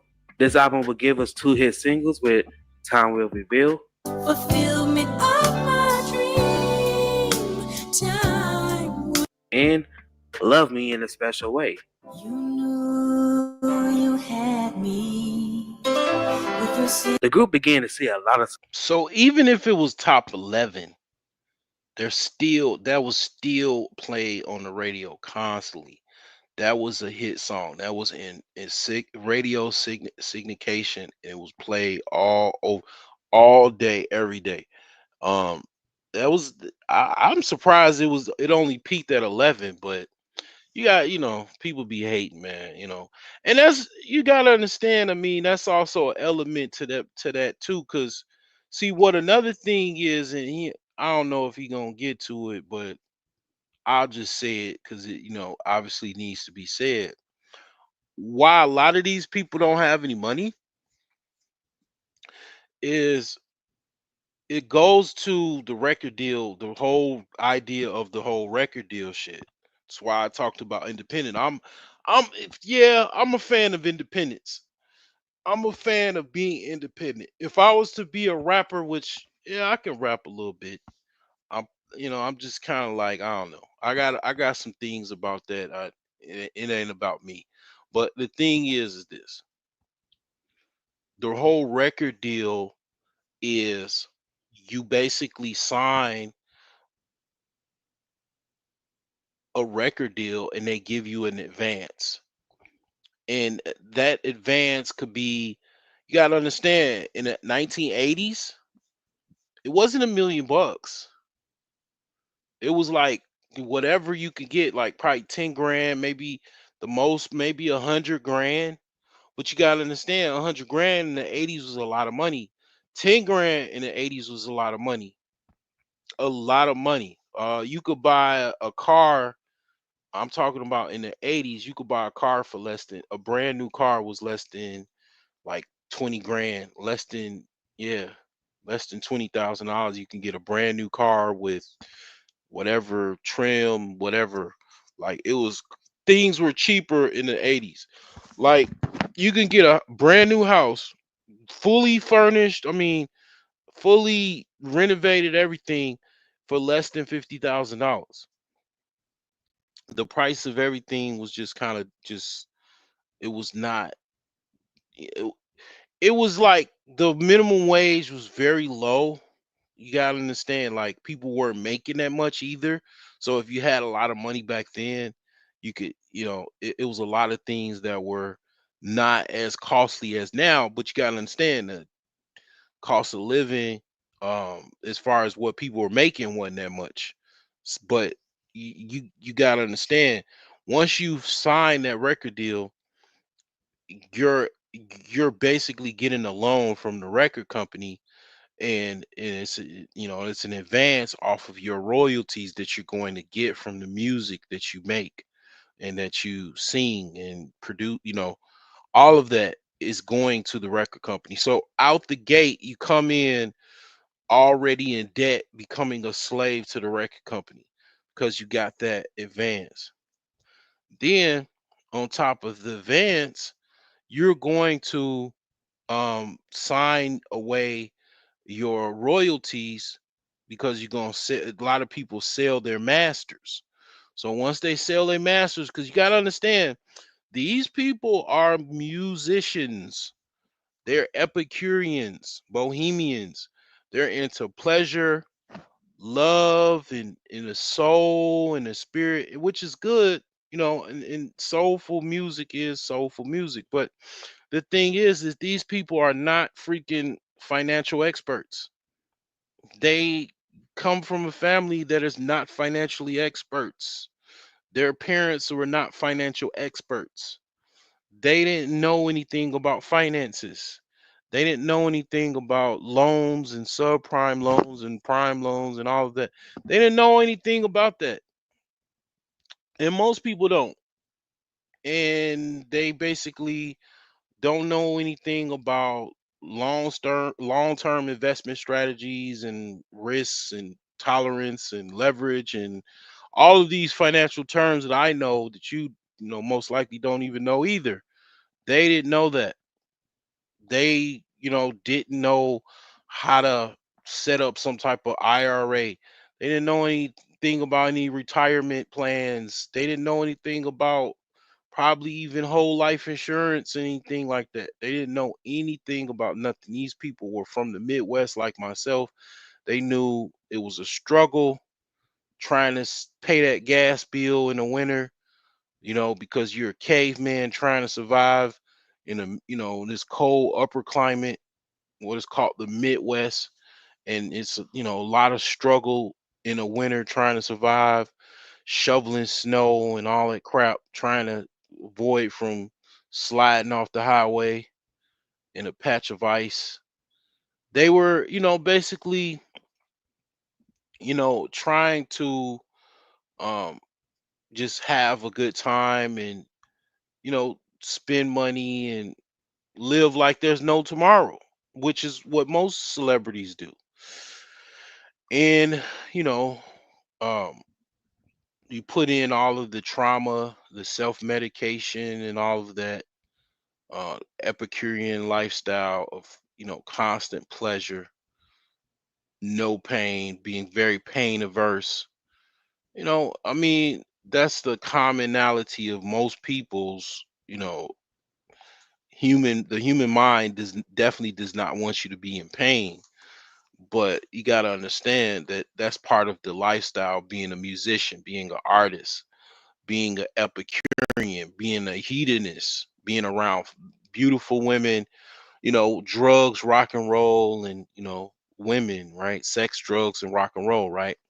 Well, rock and roll was invented by black people, okay? You know what I'm saying? That's our shit, So basically, music itself is pretty much strongly influenced by black people. Now, the thing is that sex, drugs, and rock and roll is no different. I took a music class in college. I went to college so long. I took, I took a religion class, a theological class, and I also took a music class. The music class was pretty dope, man. It was really dope. It went from like classical music, Beethoven, Bach, um, uh, I forgot the other guys. It was, basically music from the 1700s and the 1600s and the 1500s. But the thing is that yeah, R&B is basically a spin-off from rock, okay? Rock music, because yeah. But the thing is yeah, a lot of that, that's what that's part of. It still is today, you know, sex, drugs, and rock and roll, right? Success after being handpicked by Luther Vandross to open up for him for his tour in 1983. In 1985, they will release a single for Barry Gordy's The Last Dragon film, and this single will be known as Rhythm of the Night. Has got you going crazy. It's time to get out. Step out into the.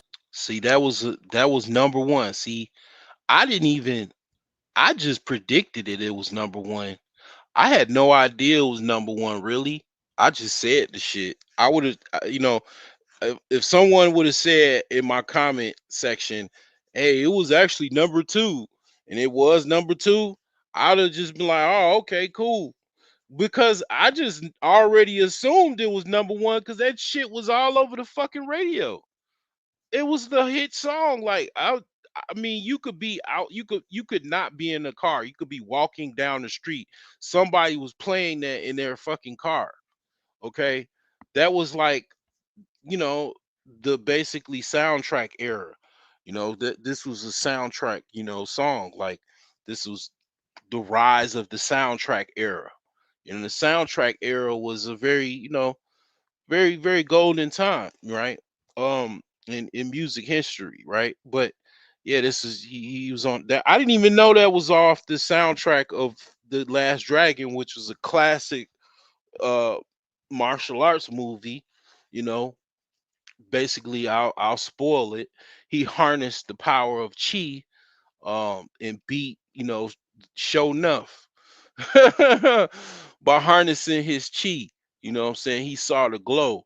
You know what I'm saying? He kicked Sho'nuff's butt, man. But yeah, like I didn't even know all this, man. This is, you know, this is very, very good information.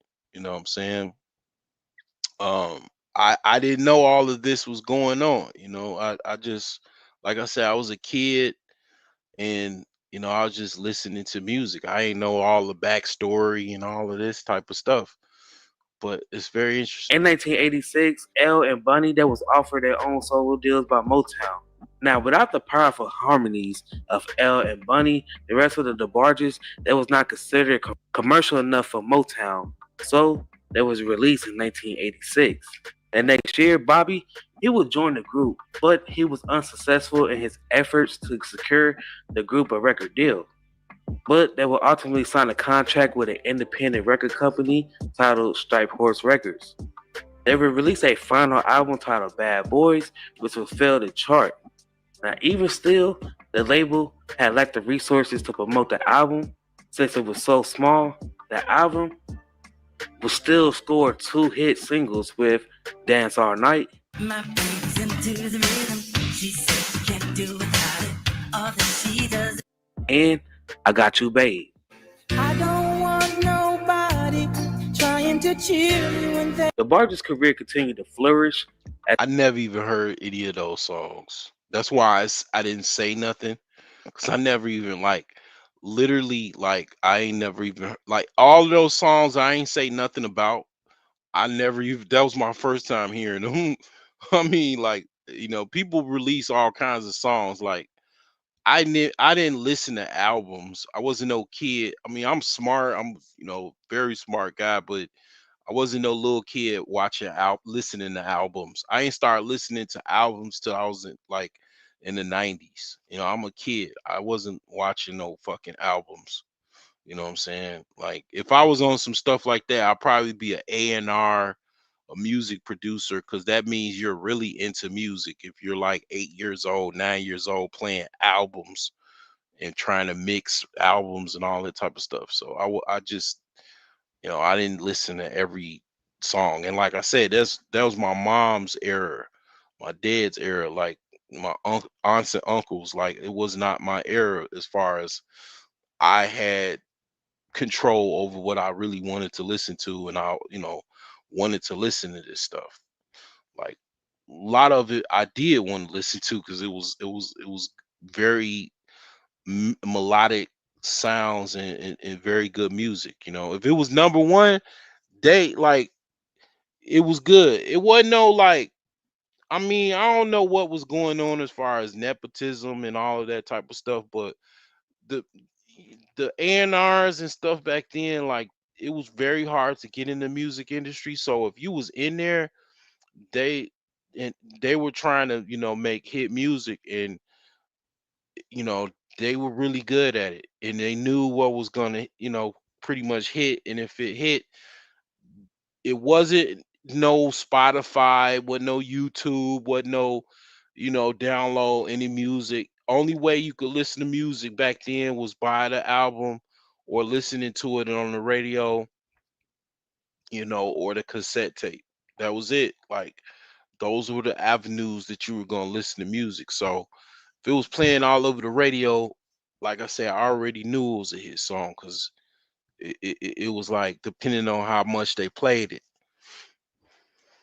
As they hired their younger brother Chico in 1988. Chico and Bobby, they was caught for drug trafficking and sentenced to 5 years in jail, causing the group to split up in 1989.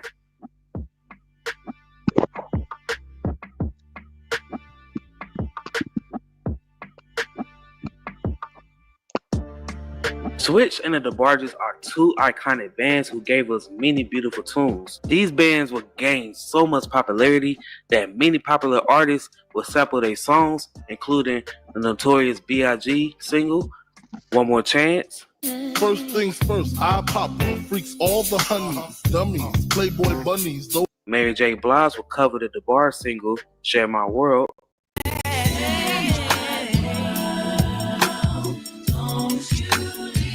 Tupac singles, I Ain't Mad at Ya. Now we was once two niggas of the same kind, quick to holler at a hoochie with the same line. Backstreets, Don't Leave Me. You got your problems, baby, and I got mine. Ashanti, Foolish. See, my days are cold without you, but I'm hurting while I'm with Mariah Carey, I'll Be Loving You.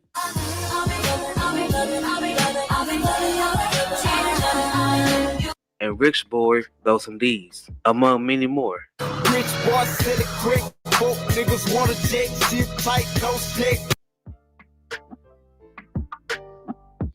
Yeah. Now that I listen to all of that. I mean, I listened to all of that shit right there. That was like I didn't even to be honest, I didn't even know that was DeBarge. They was sampling DeBarge. I had no idea. I just was like, oh damn, this is a hit song. Like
Bunny launched her only solo project titled In Love in 1986, but due to Motown's aim to promote only the singers that really bought significant amount of money, also focusing on the entertainment business, her record will underperform due to the lack of promotion. She is well known for her hit Save the Best for Me, in addition to her time with DeBarge.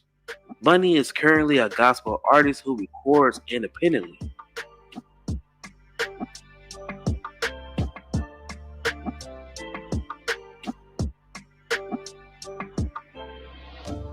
After the DeBarge split, James hasn't really had any solo success. His work with the DeBarge and his 1984 marriage to Janet Jackson is what made him most famous. Due to DeBarge's substance abuse issues and Jackson's parents' displeasure in their marriage, that was annulled in 1985. James DeBarge had a surprise of his own. That same year, at age 20, he quietly eloped with his 18-year-old girlfriend, Janet Jackson. I was in the store. I looked over and on one of the magazines, there's James and Janet, and it was like they were married. And I'm like, what? In fact, James was living in the Jackson estate at the time of their marriage. I was there because, according to their mother, that's what she was most comfortable with. We're going to be together. But James and Janet's marriage was annulled less than a year later. I don't believe that anyone would be able to say that drugs didn't play a part in their breakup. But it was a series of events, of a series of things that a lot of them are private, that took place between me and her, and that hurt us both. It was the right love at the wrong time.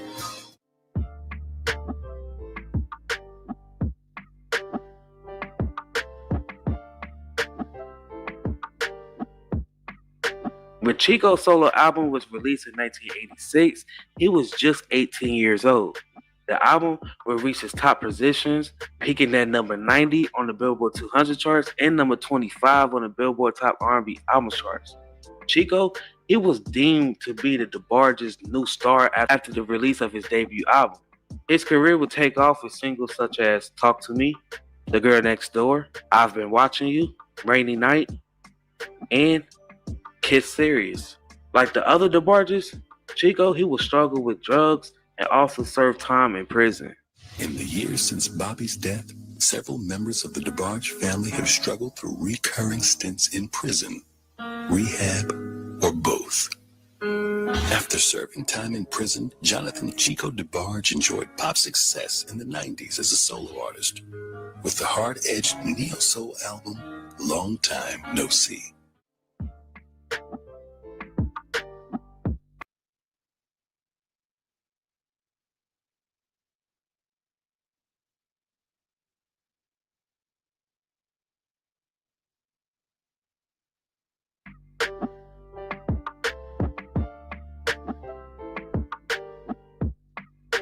L, he saw success early in his career with the singles Who's Johnny, Love Always, and Someone, among many more hits. His career was put on hold during the 90s due to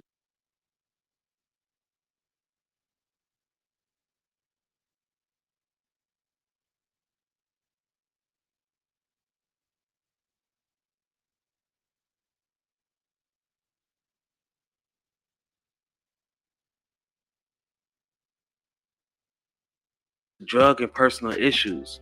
L thinks his drug addiction began when he started to get prescription drugs after having a tooth pulled. L's solo career fizzled as he gradually succumbed to a familiar family curse. El told me he had his little trip to the dentist. They gave him pills to make the pain go away, and he liked the way the pills felt. And that was the same high that his brothers were experiencing. He said that's how he started. L, he would encounter the authorities on several occasions. First in 2001, when he was detained for drug possession. Again in 2006, when he was detained for a controlled substance. 2008, he was arrested for having crack cocaine and possession of a controlled substance, followed by a 2007 arrest for domestic violence and cocaine possession. And just as of recently, in January 2023, he was arrested again for possession of drug paraphernalia. There aren't many families left where every member is very talented. The DeBarges are among the most gifted. They are unquestionably one of the greatest sibling groups of all time. L is the most well known, and Chico had the most successful career. But when it comes down to sheer skill and voice, that was Bobby. The entire family might have reached never before seen heights. Hell, they might have even been greater than the Jacksons if it wasn't for their demons, which most of them are still fighting to this day.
Cindy, Terry, Maxine, and Dawn, better known as En Vogue, burst onto the music scene in 1990 as a modern-day American R&B girl group inspired by those of the 50s and 60s.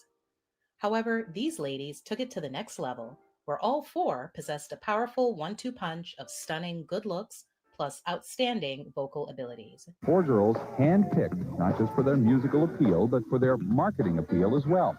They're not supposed to just sound good, they're supposed to look good, too. The prefab formula obviously works. Designer bands, including En Vogue, are a mainstay on the charts these days.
In fact, pleasing the eye as well as the ear may well be what 90s music is all about. Yes, all four. This wasn't the typical situation where there's one lead and three backup singers. Here's the story of the funky divas who were born to sing. Hi everybody, welcome back to my channel. This video is a retrospective on one of the best-selling girl groups of all time, En Vogue. The group was put together by record production and songwriting duo Denzel Foster and Thomas McElroy in Oakland, California, after an extensive search and audition process. By August 1989, Cindy Herron, Terry Ellis, Maxine Jones, and Dawn Robinson were chosen. The name En Vogue secured, and work began on their debut album. Born to Sing was released on April 3rd, 1990. The album produced 4 major singles, including Lies, You Don't Have to Worry, and Don't Go. But it was their first single, Hold On, that put them on the map. Hold On also won them a Billboard Music Award, Soul Train Award, and garnered the group their first Grammy Award nomination for Best R&B Vocal Performance by a Duo or Group. After such a successful debut, En Vogue decided to team back up with Foster and McElroy for their second album, Funky Divas. Funky Divas. We wanted to come up with a name that was really just different. Funky Divas. What we did was we looked up the word diva and it meant female vocalist, female lead vocalist in theater. And we all sing lead and our music is much more funkier this time around. So we said, okay, great. Funky Divas was released in the spring of 1992 and went on to become twice as successful as Born to Sing. 5 singles were released off the album and they all became top 40 hits on the Billboard Hot 100. 3 of the 5, My Lovin', You're Never Gonna Get It, Giving Him Something He Can Feel, and Free Your Mind made it into the top 10. The album also won the group an American Music Award, 3 MTV Video Music Awards, and Soul Train's Entertainer of the Year Award, and of course, more Grammy Award nominations, 5 to be exact. They quickly followed up the success of Funky Divas with a 6-song EP called Runaway Love, released in the fall of 1993. It featured the title track and subsequent hit, Runaway Love. En Vogue was now everywhere. They received multiple endorsement deals and made many television appearances on some of the hottest shows like In Living Color, Hangin' with Mr. Cooper, and A Different World. Around this time, En Vogue also collaborated for the first time with the hip-hop group Salt-N-Pepa for their smash hit, What a Man. 3 years later, En Vogue recorded Don't Let Go, Love, for the soundtrack to the motion picture Set It Off. It went on to become the group's biggest hit to date, going #1 worldwide, and the catalyst for their next studio album. Even with all the success, there were behind-the-scenes issues that could not be ignored and were about to come to a head. Robinson made the decision to leave the group when she wasn't able to come to an agreement on the group's contract. The move was so abrupt that the other 3 group members ended up having to re-record nearly the entire album since it was almost completed at the time of Robinson's departure.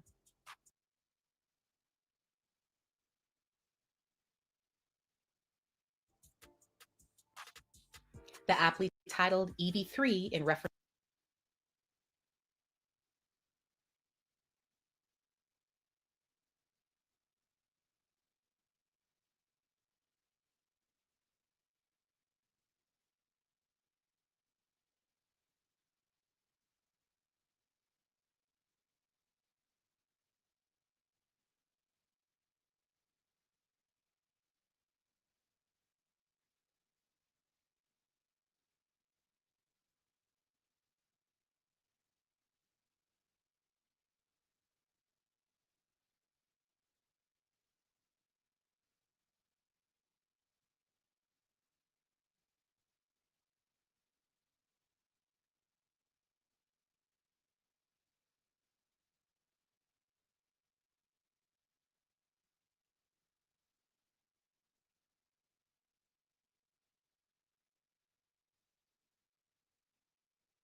to the quartet now becoming a trio, was released in June 1997.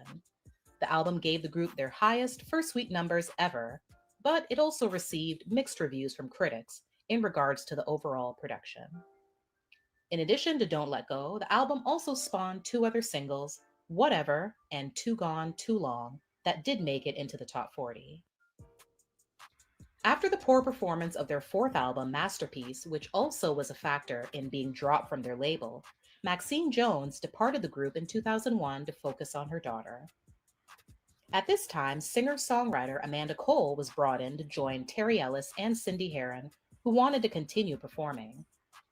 However, Cole didn't last long, and after only recording one holiday album with the group, she left due to feeling that she was unable to fully express herself vocally or creatively. Her departure left a spot open for singer and actress Rona Bennett, who joined the group in 2003. Cole and Bennett, along with original members Robinson and Jones, would float in and out of the group for time. The original lineup of En Vogue finally came together once again in 2008 to do a special girl group tribute at the BET Awards with other acts such as SWV and TLC. Their performance blew everyone away and started talks of the group making their reunion permanent. After they got a few more performances under their belt, an announcement was made about their 20th anniversary world tour to commemorate the release of their debut album, Born to Sing. The tour covered North America, Europe, and Japan. The following year, En Vogue performed at the Essence Music Festival, the largest African-American culture and music event in the United States. The comeback, however, was short-lived when the ladies could not reach an agreement they were all satisfied with. Robinson left. Robinson, along with Jones, spoke to Access Hollywood about the divide in the group, with her and Jones on one side and Herron and Ellis on the other, directly related to contract disputes and expectations placed on her that she just couldn't accept. Dawn, you left the group in 1997. 97, yeah. Now, this was really at the height of your fame, wasn't it? Yeah. Why did you leave? There was a lot going on. It was like, you know, we weren't making the kind of money that I thought we should make as the caliber of group that we were. Right. You know, 2 pennies per girl just to me was insane. So you didn't like the deal that was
Dawn, you left the group in 1997. 97, yeah. Now, this was really at the height of your fame, wasn't it? Yeah. Why did you leave?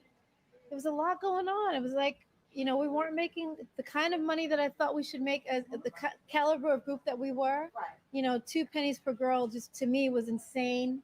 So you didn't like the deal that was cut? Yes, exactly. Yeah, the deal really from bad. the beginning. The first album was, you know, you go in and you start and you don't know what kind of success you're going to have. And once you have that success, and we were at 3 times platinum on the first album, It was We're time to go supposed back in and renegotiate. and we never did. Yeah. Right. You didn't So- negotiate. We No, didn't. no. No. So what we got on the first album, we got on the second album, and the second album was even bigger than the first, and we're still getting the same money, and it was ridiculous.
So I was like, you start waking up to see things. You're looking at your royalty statements. You don't understand the language of the contract that you initially signed because we're not attorneys. We don't go in knowing these things right away. We did ask questions of our attorney, but things get a little confusing. And by the time you wake up and understand what's going on, you've already signed the contract. So were all the girls frustrated about the money? No, it was they were it was fine with mainly it. Dawn and I. Yeah. Yeah.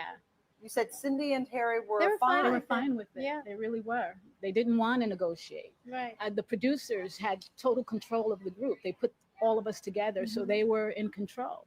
And we did what And they whatever said. goes. For Yeah. that, whatever they said went. During the same interview, they also announced that the two of them were forming their own group called Heirs to the Throne. But sadly, the new group didn't last long, and the following year, they parted ways. Jones, along with two other singers, decided to try again and created a new group called En Vogue to the Max.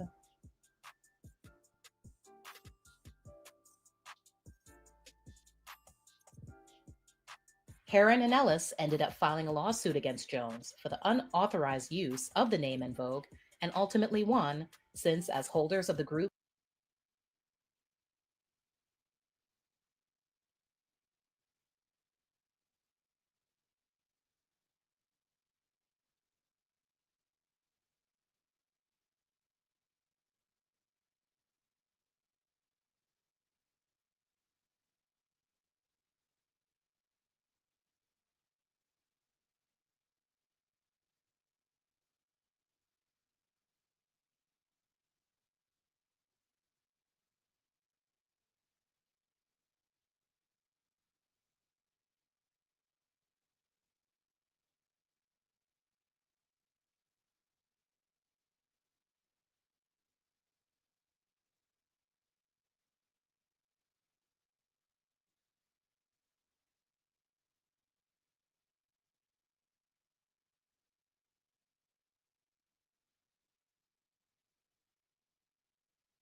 Groups, LLC, they therefore had exclusive rights to the name. Heron and Ellis did an interview in 2013 where they addressed the matter. Ultimately, it boiled down to choice of management. And we were in disagreement. So Maxine, was being upset, decided to not come take any more shows. And a lot of offers were coming and going. And she wanted us to first iron out the management issues, but we couldn't get those ironed out in the meantime. We were still disagreeing about how to handle that part of the business. She got in touch with Dawn, or vice versa. But we believe she got in touch with Dawn, and then they started promoting, putting out there in the public that they were uniting to do another In Vogue. They had a group called In Vogue Heirs to the Throne, and they started booking shows. Well, that's when the trademark name became an issue, because it's just not good business for the brand to have two touring In Vogues in the market. And ultimately it was affecting us getting work, because the promoters were like, how do I know who I'm getting? And I don't want to hire any of y'all. And, it was kind of like that. So then that became an issue. The name, the trademark name became an issue. And that's how it became an issue in arbitration. And ultimately the arbitrator decided, and the federal court confirmed it, that we would, you guys be the would sole retain. owners of that. We would retain the name. Issues between the ladies continued in 2014 when there was word of a Lifetime movie being made featuring En Vogue. Robinson threatened to sue the network since neither she nor Jones was part of it, and their marketing tactic was to make it appear to the public that they were. Heron and Ellis were the only original members, included plus Bennett. Robinson did an in-depth interview with UK-based Fubar Radio in 2017 to promote new music she was working on, but she also ended up speaking about what really happened between her and the other En Vogue group members, and why she had no choice but to leave. We were just in it, and it was so big, it happened so fast, we were catching up to our success. So we hit the ground running, but it was like catching up to everything. We have hits, and it was so fast that everything took off. We didn't really have a chance to recognize the fact that we weren't getting paid well. We only got two, and this is going to be in my book as well, but we only got paid 2 pennies per record. Whoa. So if a CD is $16.99, we got 2 cents of that, which would be 2 pence, I guess. 2 pence? Yeah, 2 cents in America. And it just blows me away. So we had the success and the fame, but we didn't have the monetary, the financial to back that up, where the record company had that because of us. He was paid well, or I should say she, because it was Sylvia Rowan was the head of the label, but she was, on the higher up, so she got paid well. And then, the producers got paid well, our manager got paid well, and everyone but us. I remember redlining, what they call red lines. So you go through your contract and you underline everything that you don't understand, and you ask questions when you're in the room with the attorney.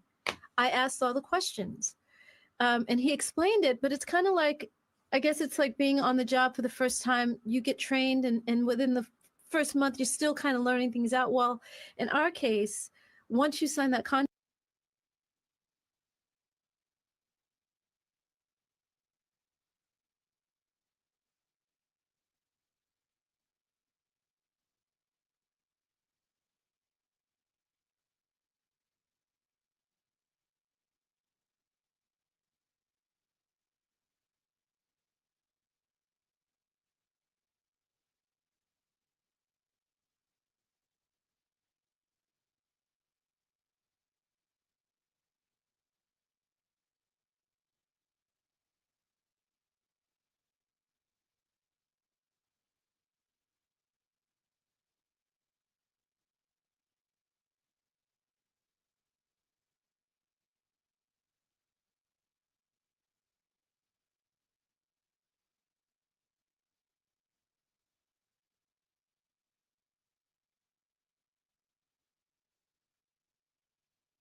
He didn't allow these people to mess him over.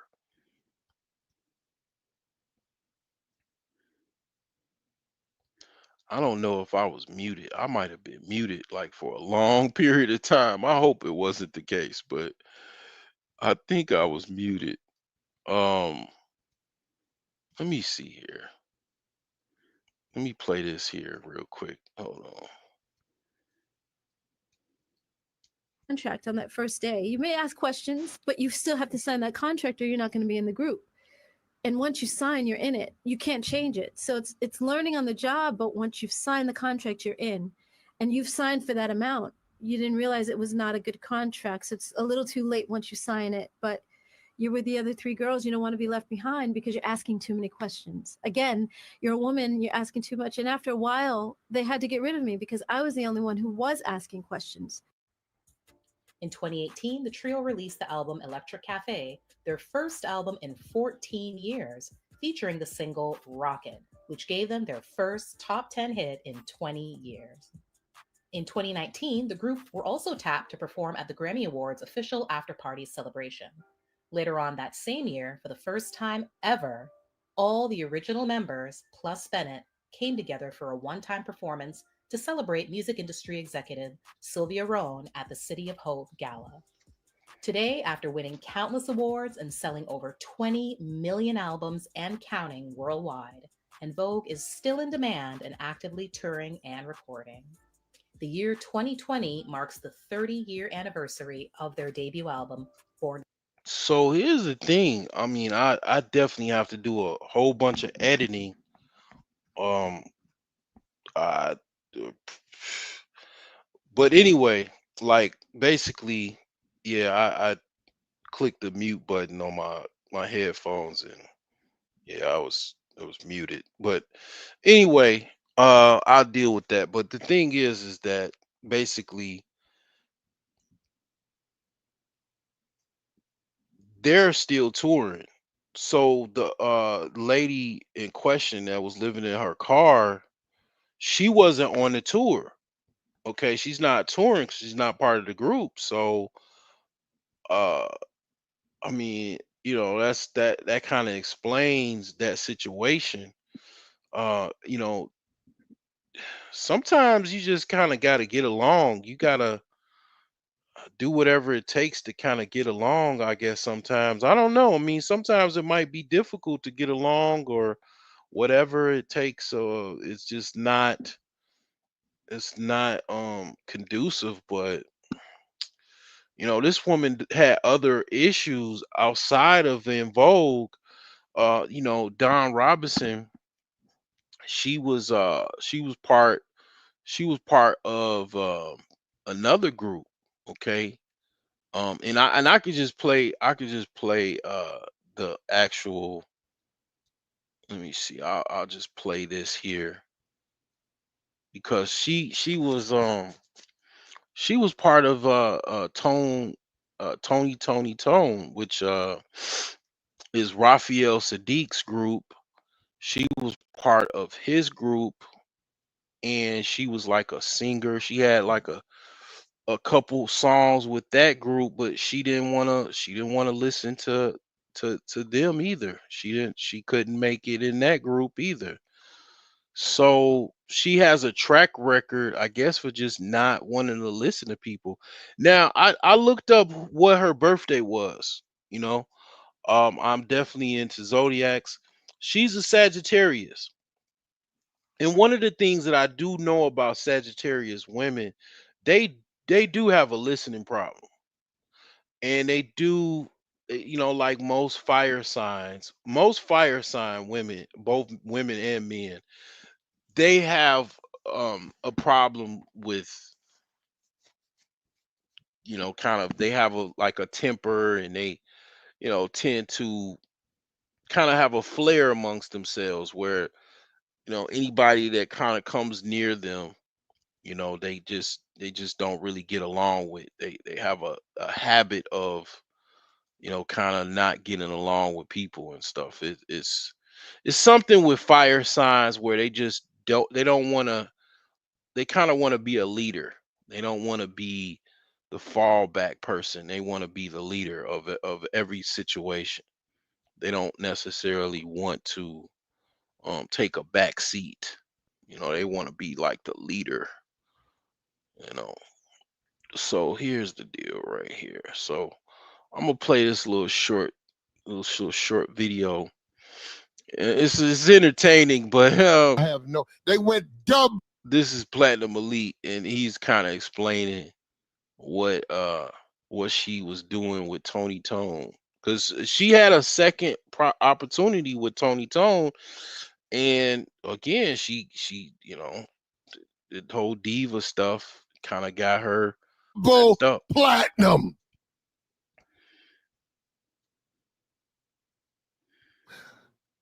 They ain't trying to smash. That dude said that woman talked so much shit, right? We put up with it because we can make some money together. But because they was black, this is putting a female in the group. It was a wonderful mixture, right? And it was a wonderful mixture. And she broke it up, man. It wasn't him. They went double platinum. Hold on. Can't believe this shit.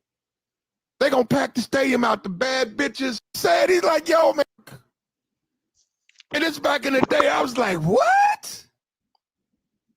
I said, I want some more Lucy Pearl, man.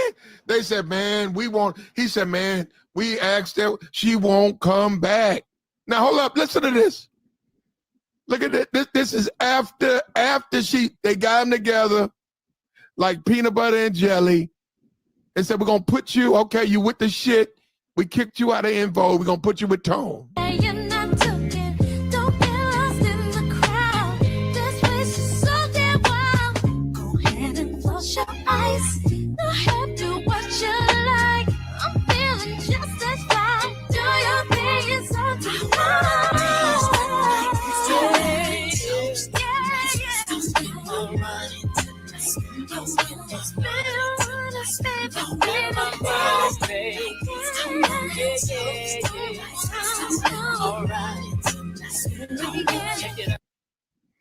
I'm at a loss of words as a black man. I'm at a loss of words because I mean this. When you start talking about good entertainment, nightclubs, who come into town, that woman, she did not want to work with them. They went double platinum. Okay, there you go. So I'm gonna play the video of her basically talking about why she's living in the car. I actually didn't watch the whole video. You guys, for the past almost 3 years, I have been living in my car. I said it. Oh my God, it's out. I've been living in my car. Oh my gosh. If you remember, if you guys were with me, in 2020, I did like 105,000 interviews. And in the interim, I was living with my parents in Vegas. And that was wonderful until it wasn't. I love my mom, but she became very angry. And a lot of her anger, she was taking out on me, and I was her target all the time. And I was like, I can't deal with this. Like, I respect her too much. Let me get out of here. And I was sleeping in my car for maybe about a month in Vegas. And then the guy that was co-managing me at the time was living in LA. And he said, you need to come back to LA. Okay. And he said that I could stay with him. And so I was like, okay. He's like, I don't have a lot of room, but I'll make room for you.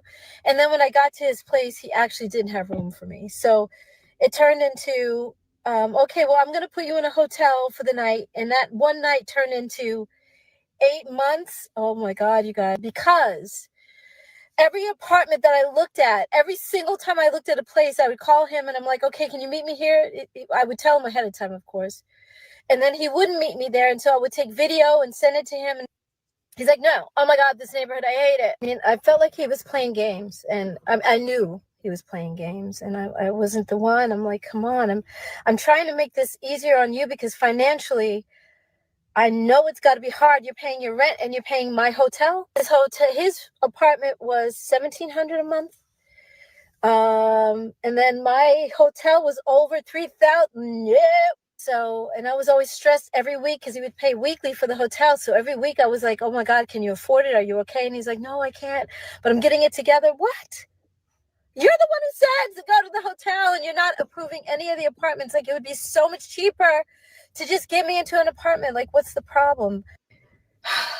You guys, for the past almost 3 years, I have been living in my car. Ah! I said it. Oh my God, it's out.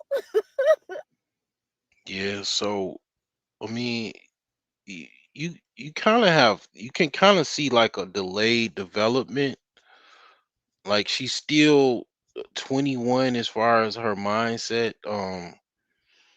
She kind of has, if you read The Art of Seduction, she has a she her personality type is a kid personality type. In you have to read The Art of Seduction to understand what I'm talking about. But the thing is that the book is by Robert Greene. It's called The Art of Seduction. The thing is that I hope the best for her, but this is just kind of a cautionary tale of taking life more serious and respecting others that have your best interests at heart, and just really understanding business, like understanding, okay, maybe you should learn about contracts if you're in the music business, because that's why it's called the music business. Understanding what you're doing when you're actually taking an advance, actually talking to people that actually took that advance and taking them serious. Some of them might want something from you. I know people are very, you know, into preying on people. I understand it. It's like, when somebody's telling you something, you don't believe it because, they might be out to get you too and all of that type of stuff. But it's certain things that you universally know now. Record companies, when you get an advance, it doesn't usually work out great for you. It usually does not work out great for you. If you sell your masters, I mean, you know, that may or may not work out for you, depending on what you sell it for and all of the, legal aspects of it. It traditionally does not work out for you. Usually it doesn't work out for you. It's a bad track record of not working out for you. So it's a lot of stuff involved. And like I said, I've never been in the music industry, but when it comes to contracts, a lot of times if you don't have an attorney or have someone that's a business savvy, and then that means business savvy enough to be like, hey, we have to have this meeting another day. We have to get a fucking attorney that is a music attorney, because you have different attorneys that specialize in different things, right? There's music attorneys, right? There's one on YouTube that I follow actually. Um, I forgot her name, but she's a actual music attorney. She's got a background in music, being an attorney for I think she said she was an attorney for Bad Boy Records or something like that. So yeah, I mean, it's a lot of stuff involved. I gotta edit this video. Not too thrilled about it. I still trying to figure all of this stuff out. Sometimes, with these live streams, it works out great. Sometimes they don't. But I'm gonna see what I could do as far as editing this video. I don't know. I'm definitely gonna have to edit it. So yeah, hopefully I can make it work out, but I'll deal with that when I get the opportunity to. But yeah, these both of these individuals, man, it's a lot more individuals as well that I did not mention that they're not doing well financially, and at one time they were on top of the world. They were, rich and famous, or had, a lot of money and was famous, and the 80s was a long time ago, the 90s was a long time ago. If you didn't save that money and invest it, and you don't have any royalties, you can't go on tour. It's a sad case of it doesn't matter. You just, people will just remember you as, someone that had these beautiful songs and everything like that. And they'll listen to your music, but you won't get compensated for it if you don't own your masters. You know, if you don't have any royalties coming to you, um, you're not going to get compensated for it. Okay, so I mean, I hope you aspiring musicians, rappers, whatever, can kind of, if you can kind of reach you to try to maybe be a little bit more patient and, think things thoroughly, get the best opportunity that you could possibly get for your, skill set, because that's your skill set. And you giving your money away in the future to get some money right now might be a fool's gambit.